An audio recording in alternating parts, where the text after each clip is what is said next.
네, 이번 주 주간 박태양 첫 번째 소식부터 한번 바로 시작해 보도록 하겠습니다. 청담 금싸라기 땅 루시아 청담 514 브릿지론 연장 사업 정상화라는 기사를 한번 보면서 소식을 전해드려 보도록 하겠습니다. 이 기사의 제목만 보고도 어떤 내용인지 아시는 분들이 있을 수 있는데, 박태양 TV에서도 올해 초 같은 때 좀 몇 번 다뤘던 이야기이고, 이 기사 자체가 좀 화제가 많이 됐습니다. 이런 하이엔드 부동산 시장이나 강남 부동산 시장 이런 거에 관심이 없는 분들도 강남의 금싸라기 땅도 공매에 넘어갔다 이러면서 이게 좀 뉴스에도 좀 나오고 기사화가 많이 됐던 그런 내용인데, 한번 읽어보도록 하겠습니다. 이 기사에서 언급이 되는 루시아 청담 514 더 테라스라는 곳이 도산대로 514에 있는 하이엔드 주택과 오피스텔을 공급 예정인 분양 사업지인데, 그게 브릿지론이라고 하는 토지 매입 자금 대출을 만기 때 못 갚아서 그게 공매에 넘어갔다가 다시 정상화가 됐다는 대략 이런 이야기인데, 어떤 상황이었는지 한번 말씀을 드려보도록 하겠습니다. EOD 발생 6개월 만에 대주단 전원 설득, 곧 사정 청약 시작, 청약 마감 힘쓸 것이라는 요약이 나와 있고, 이게 7월 12일 기사입니다. 그래서 조금 된 기사인데, 지금 시점에 하이엔드 아파트나 주택 분양 관련해서 시사하는 바가 있는 그런 내용인 것 같아서 한번 가져와 봤습니다. 자금난으로 토지와 사업권이 공매에 넘어가며 사업상 어려움을 겪었던 루시아 청담 514 더 테라스가 브릿지론 연장에 성공했다. 시행사가 6개월 만에 대주단 전원을 설득하면서 브릿지론 연장의 날인을 마친 것이다. 일단 여기까지 어떤 상황인지 좀 설명을 드려보면요, 이게 지금이 뭐 한 7월이고 이 정도 되니까 한 6개월 전 정도에 올해 초 이럴 때, 그 시점이 이제 브릿지론이라고 하는 그 토지 매입자금 대출 만기였는데, 그때 그 대출을 못 갚은 거죠, 쉽게 얘기하면. 그래가지고 이제 공매에 넘어가면서 굉장히 화제가 됐었는데, 그게 이제 브릿지론 그 토지 매입 자금 대출을 연장을 했다는 겁니다. 근데 원래는 그러면은 이거를 이렇게 문제가 안 되려면 어떻게 돼야 되는 거냐, 그 본 PF라고 하는, 우리가 이제 흔히 프로젝트 파이낸싱이라고 맨날 PF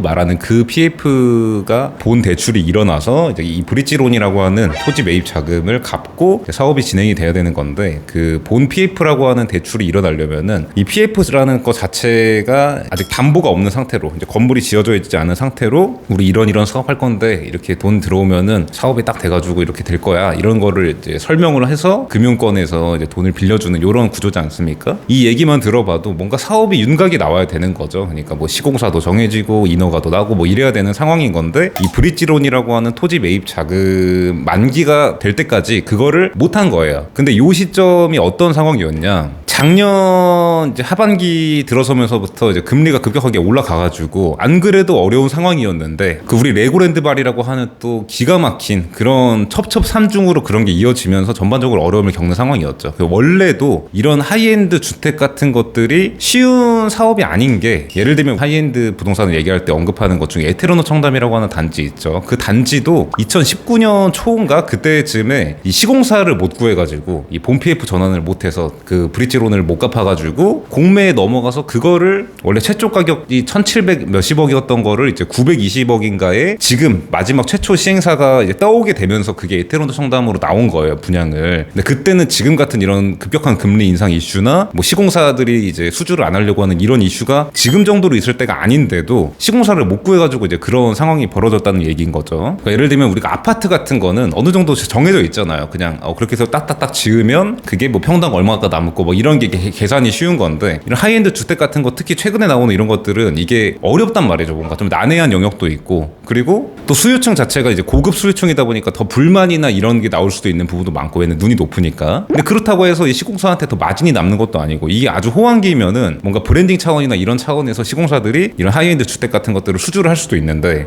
지금은 아파트도 수주를 안 하려고 하는 상황인데, 이게 뭔가 그런 리스크 같은 거나 이제 그 시공비가 너무 올라가지고 이 사업 주체가 생각하는 그런 금액이랑 이 시공사들이 생각하는 금액이랑 안 맞아가지고, 시공사들은 원가가 올라가지고 이 정도는 받아야 될 것 같은데 이게 너무 괴리가 있으니까 최근에 정비 사업 같은 데서도 많이 이제 그런 분쟁이 있다는 게 알려져 있잖아요. 아무튼 이제 그런 상황인데, 요 시점에 하필이면 루시아 청담 514 더 테라스는 작년 말 올해 초 요럴 때가 이제 브릿지론이 만기가 도래를 했던 겁니다. 그래서 그때 결국에 공매로 사업이 끝날 확률은 정말 적어 보인다라는 이야기를 한 뭐 두어 번 한 것 같아요. 한 번이 아니라. 그 이유가 뭐냐면, 이제 밑에 내용을 좀 더 살펴보도록 하겠습니다. 루시아 청담 514 더 테라스의 대출 채권 규모는 1,520억 원이다. 사업 주체인 루시아 청담 PFV는 2021년 12월 담보대출을 통해 브릿지론 1,520억을 차입했고 연 이자율은 차입처에 따라 5에서 7% 수준으로 매겨졌다. 브릿지론은 선순위 950억, 중순위 400억, 후순위 170억이다. 이렇게 나와 있죠. 근데 그 밑에 내용을 한번 읽어보면요. 지난해 금융위기 시점인 12월 20일 브릿지론 상환 기인을 넘기면서 대주단으로부터 기한이익 상실을 통보받았다. 그 이후 대한토지신탁이 공매를 통한 부지와 사업 인허가권 매각을 시도했지만 4차까지 진행한 공매에서 모두 유찰됐다. 지금 여기 그 루시아 청담 514 더 테라스가 위치해 있는 그 도산대로 514가 이 대지 면적이 한 500평이 조금 넘습니다. 502평 정도 되는데 지금 이 대출 규모 자체가 1,520억이죠. 그래서 손해를 보지 않고 이 대주단들이 빠져나가려면은 그 이상으로 팔려야 되지 않겠습니까? 지금 공매를 통해서 그 땅을 처분한 다음에 그걸 나눠 갖고 끝내려고 만약에 한다고 하면은, 근데 그러려면은 평당 3억이 넘게 거래가 돼야 되는 상황인데 이 기사에 나와 있는 것처럼 4차까지 진행한 공매에서 모두 유찰됐다라고 나오는 거죠. 이 4차까지 진행됐을 시점에는 이미 1,520억보다 한참 아래 수준으로 돼 있던 걸로 기억을 합니다. 처음에는 아예 1,500억 이상의 금액으로 최초 가격이 시작이 됐던 걸로 기억을 하고, 아무튼 그래서 이제 대주단 중에 이 수순위 회사 같은 경우에는 이제 돈을 회수를 못하는 그런 상황이 될 수가 있는 거죠. 그러면 당연히 야 공매로 넘기는 걸로 하지 말자, 야 우리 공매 넘기지 말자, 이렇게 되는 흐름이 있을 수가 있겠죠. 이게 합의가 돼야 되는 거니까. 루시아홀딩스와 대주단은 수차례 논의를 거쳐 루시아 청담 PFV를 부활하는 데 의견을 모았다라고 나와 있었죠. 그러니까 이게 뭐 이해관계자가 여럿이기 때문에 혼자서 이렇게 정할 수가 없는 거죠. 아무튼 그런 상황이었기 때문에 이 공매로 사업이 끝날 것 같다고 하지 않았는데, 근데 왜 6개월까지 걸렸냐, 6개월이라는 시간이 걸렸냐를 좀 살펴보면은 최근 이 전반적인 이 부동산 개발 사업이나 이 PF 시장의 상황을 좀 유추해 볼 수가 있는데, 물론 공매로 끝내기에는 쉽지 않아.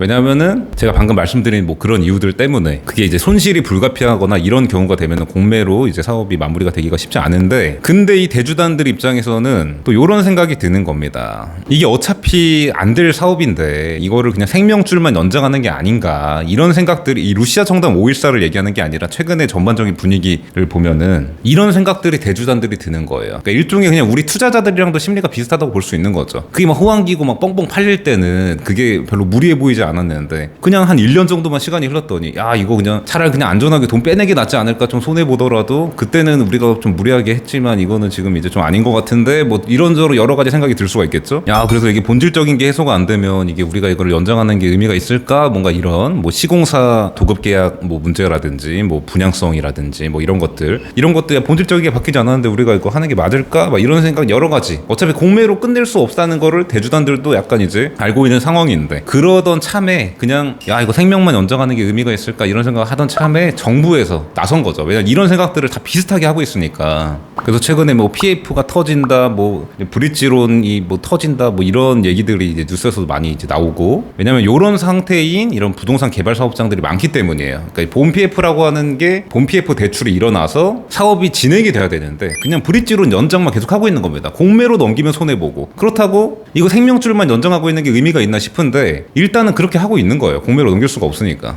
그래서 다들 이제 브릿지론 그 만기 연장하는 거를 고민하고 있고 이런 상황인데, 정부에서 좀 나서가지고 그런 이제 브릿지론 일단 만기 연장하는 거에 좀 명분을 심어주고 있었던 상황이 좀 최근까지 상반기의 상황이었다 볼 수 있어요. 그게 아니면은 정말로 당장 이게 본 PF 전환되기도 어려운데 브릿지론 만기 다가오는 곳들이 너무 많으니까. 그러던 참에 이 루시아 청담 514 더 테라스라는 곳이 워낙에 강남 한복판이고 도산대로에 있는 금싸라기 땅이기 때문에 더 주목을 받았던 거죠. 이 부동산 개발 사업 시작이나 PF 시장에서도. 근데 이게 일단 올해 12월까지 연장이 됨으로써 이제 시간을 좀 벌고 본격적인 사업 진행을 할 수 있는 여유가 약간 생겼다고 볼 수 있는 겁니다. 이 기사의 다음 부분을 보면요. 시행사인 루시아홀딩스는 브릿지론 연장에 성공함에 따라 루시아 청담 514 더 테라스 사업에 다시 속도를 낼 전망이다. 이 부지는 청담동 도산대로 알짜 입지로 사업성에는 큰 무리가 없는 것으로 시행사는 보고 있다. 현재 약 4개월간 사전 영업으로 홍보 활동을 펼쳐온 루시아홀딩스는 다음 달 시공사를 선정하고 공사 도급 계약을 체결할 예정이다라고 나와 있죠. 근데 이게 또 유기적인 상황이 처해 있다고 볼 수 있는데, 예를 들면은 지금 뭐 이제 시공사 선정하는 뭐 이런 또 이슈가 있다고 했잖아요. 여기 루시아 청담 514뿐만 아니라 전반적으로 지금 시점에 하이엔드 주택이나 하이엔드 오피스텔을 이제 분양하려고 하는 공급하려고 하는 사업 주체들이 공통적으로 좀 겪는 상황들이 있습니다. 시공사에서도 이 단지의 분양성을 보고 하려고 하는 그런 상황이 있고, 이 시공사가 좀 신용이 있는 시공사가 붙어줘야 이게 사업이 진행이 되는 그런 상황이 있어요.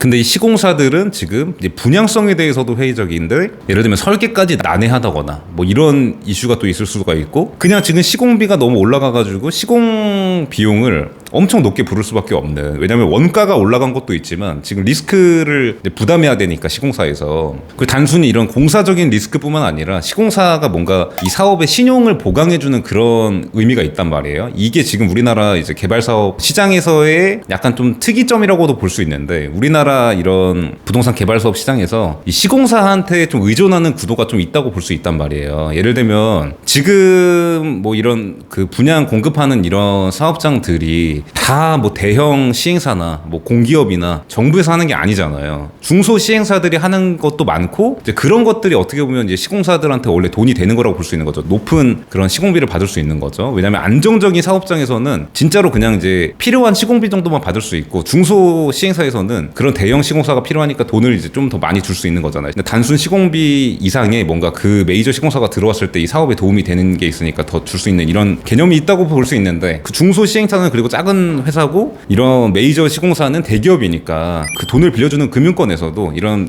대기업 시공사가 들어와서 공사를 맡아주고 우리가 이거 책임지고 준공해줄게, 이걸 해줘야 마음 놓고 돈을 빌려줄 수가 있겠죠. 왜냐하면 우리가 말하는 이 PF라고 하는 게 말이 프로젝트 파이낸싱이고 뭐 사업성을 담보로 대출한다 이런 거지만 사실은 그냥 미확정 담보부 대출인 거죠. 대출을 해주는데 담보가 없는 거죠. 그냥 미래에 지어질 건물을 상상하고 거기서 나오는 현금 흐름을 예상해가지고 대출을 해주는 거기 때문에 이 돈을 빌려주는 사람들이 제일 두려운 게 이 건물이 안 지어지는 거죠. 그렇기 때문에 이 조그만 시행사 말만 듣고는 이거를 이제 큰 돈을 빌려줄 수가 없는 상황이다 보니까, 다른 건 모르겠는데 확실하게 이제 건물이 지어질 거라는 거를 이제 안심을 시켜줘야 되는데, 그게 보통은 좀 신용이 있는 대기업 시공사에서 딱 이제 시공을 맡고 우리가 책임 준공하겠다 이렇게 돼야 되는 거라, 지금 이제 말씀만 들어봐도 이 대기업 시공사의 좀 역할이 크다고 볼 수 있겠죠. 정말로 뭐 브랜드적인 차원도 있고 이 사업의 신용을 보강해주는 차원도 있고 뭐 이런 의미가 있을 수 있겠죠. 그랬는데 정작 이런 이제 대형 시공사들은 지금 뭔가 뒤로 빠지려고 하는 그런 상황이 좀 있는 거예요. 강남권 같은 데서 이제 분양하려고 하는 공급자들은 그런 메이저 시공사와 도급 계약을 해야 되는 상황인데, 그런 메이저 시공사들 입장에서는 리스크도 커졌고 그리고 시공도 까다롭고 실제로 원가도 올라갔죠. 근데 그 사업장이 이제 분양성에 대해서 뭔가 이제 고민이 되는 상황이야. 그러면은 공사비를 엄청 높게 부를 수밖에 없겠죠. 리스크를, 여러 가지 리스크를 테이킹을 해야 되기도 하고, 그런 이유 때문에 아까 제가 초반에 말씀드린 것처럼 결국에 지금 이제 이런 상황이 종결이 되려면 그 본 PF 대출이 일어나야 되는데, 그러려면은 뭔가 시공사도 정해져 있고 인허가도 나 있고 이래야 되는 상황인데, 일단 시공사 자체가 선정하기가 쉽지가 않다. 그리고 시공비가 어느 적정선을 넘어가게 되면 사업 주체 입장에서 사업을 해야 될 이유가 없어지게 돼버리고 여러 가지 막 딜레마들이 생기게 되는 상황이 지금 전반적으로 처해 있는 상황인 거죠. 사실 이거는 비슷한 맥락으로 정비 사업도 마찬가지예요. 근데 이런 상황이 된 게 사업 주체들이나 이런 회사들도 예상하기 어려운 상황이었던 거 맞지만, 너무 이런 메이저 시공사, 그런 대형 건설사 의존하는 형태로 우리나라 이런 부동산 개발 사업들이 많이 진행이 되고 있기 때문에, 일단 이 시공단 쪽에서 뭔가 문제가 딱 발생해 버리니까 연쇄적으로 어려운 상황에 좀 처해져 버리는 이제 그런 게 조금 있다고 볼 수 있는 거죠.